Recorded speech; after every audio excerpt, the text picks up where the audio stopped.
In this video, I'm going to explain the debt-to-income ratio. I've been using this as a CPA for 30 years when clients are looking for an example of getting a mortgage or a car loan. So let's get to it. My name is Robert and this is my voice.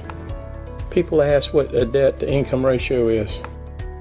It is where you take all the money for the monthly debt, including rent, at the top and divide it by the monthly income at the bottom to give you a financial equation to look at your debt structure. Say if you had total debt expenditures of $3,000 and total monthly income of $12,000, then it would calculate at 25%. Okay, you say, what is a good debt to income ratio? Most lenders do not have a maximum debt to income ratio. They have an idea. Lenders want to see the ratio basically between 28% to 33% and trying to not get over 38%.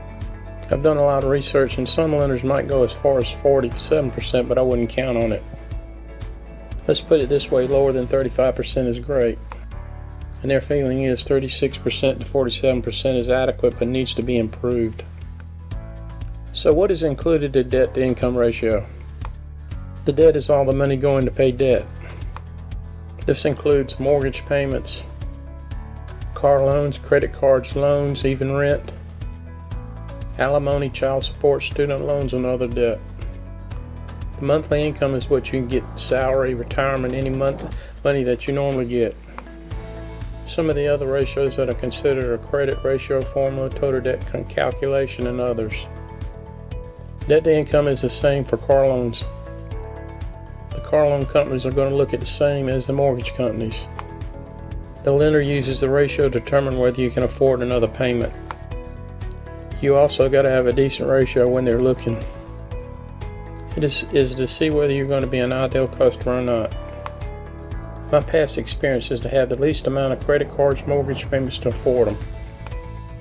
If you lose a job or get sick, then you know what I mean. I lost jobs before and was way out on the bills and could not afford them. It was a bad feeling and hard to get through. This is going to be tough times when you go through that, and it's going to be tight financially. So it's good that you're paying your bills on time. A person should reduce debt, and a good way is double up your payments. Always pay the bills on time. You should try to postpone things that you don't need. And if you can, avoid the most expensive ones. I would suggest a budget and look at it every week to see where your money's going and cut costs. And remember, back to the ratio, it's 28 to 33%. Credit scores and credit history is also considered. Paying the debt off when you have a small amount of income coming in is always good too. There's a lot of strategy, ideas, and plans, but you got to figure out which ones are best for you. Got to look at your financials to get an idea. A lot of people ask me how to pay debt off. It's a very good question. First thing is not to get in debt. That's easier said than done. You got to limit what you're going to buy. Stop buying things that you don't need.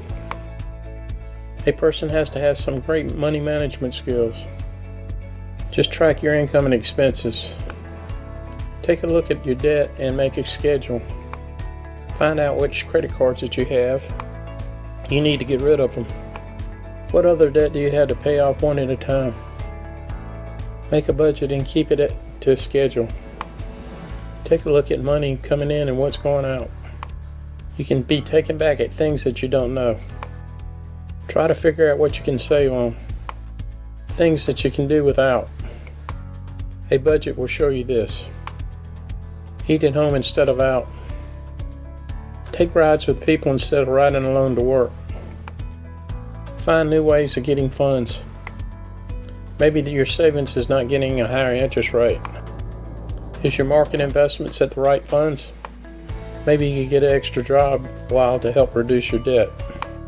Maybe get rid of an extra car, not taking a trip somewhere. And on the lighter side, try to help some people if possible. I know you got problems, but it's always good to help. Set up a 6-month reserve fund for expenditures and not bring up more debt. Consolidate your expenditures in smaller groups. Try to reduce your mortgage payment if you can to get a lower interest rate. If the debt gets out of control, maybe go to a debt agent who can help you get rid of some of the debt without paying for it. You might not like the rules because they're not letting you get a walk away from your responsibilities. I know it's not going to be easy, but it can be done. Try to pay with cash. So which of these strategies are you going to use? Reduce debt, increase revenue, or not get credit cards, or get an agent to help you out?